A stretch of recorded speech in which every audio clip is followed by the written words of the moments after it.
तो चलिए आज हम सीधे भगवान शिव के एक बहुत ही रहस्यमयी और कह सकते हैं शक्तिशाली रूप की बात करते हैं, काल भैरव।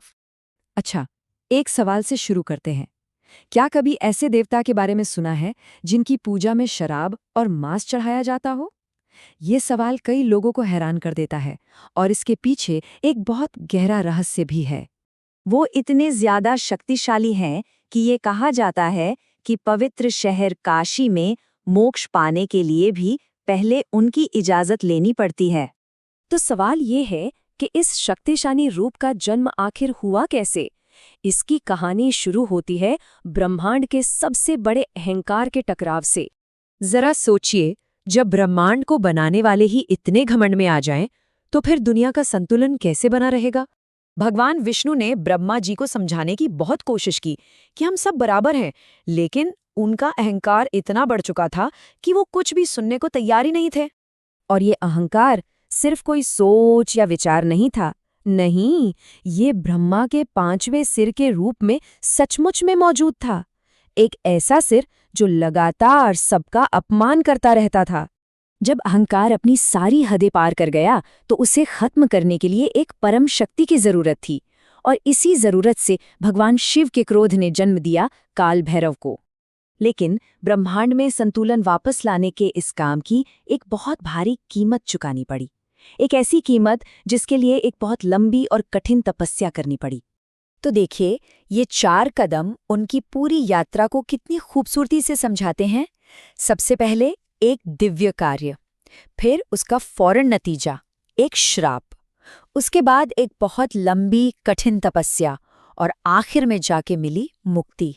काशी सिर्फ एक शहर नहीं है, ये वो पवित्र जगह है जहां काल भैरव को उनके पाप से आज़ादी मिली थी।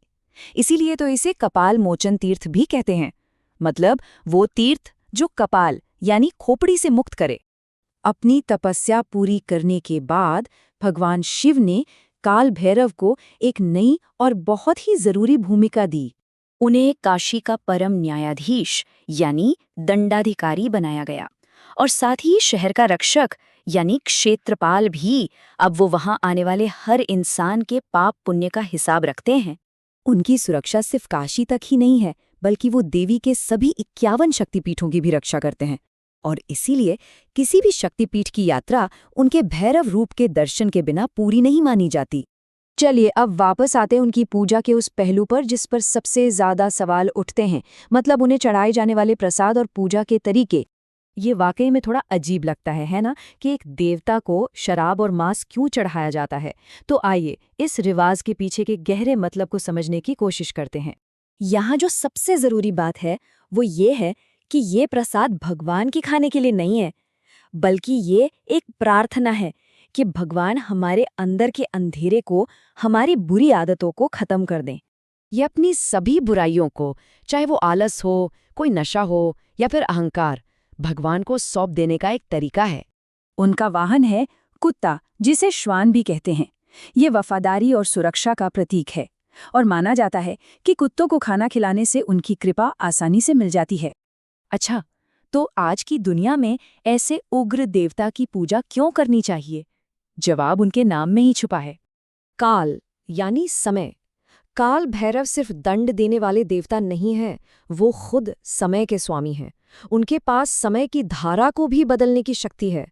ऐसा माना जाता है कि उनकी पूजा करने से जिंदगी की बड़ी बड़ी मुश्किलों से लड़ने में मदद मिलती है, चाहे वो कोई कोर्ट कचहरी का मामला हो या फिर कोई बुरा वक्त चल रहा हो। और ये बहुत दिलचस्प है कि कर्म के ग्रह शनिदेव के गुरु भी काल भैरव ही हैं, मतलब समय और उसके नतीजों पर आखिरी अधिकार उन्हीं का है। तो वो समय के स्वामी हैं। लेकिन असल सवाल ये है कि किसी की अपनी जिंदगी में कंट्रोल किसका है? काल भैरव इसी शक्ति का प्रतीक है, अपने अंदर के अंधेरे से लड़ने की शक्ति और अपने समय को खुद काबू करने की शक्ति। ये वाकई एक बहुत शक्तिशाली सोच है ना?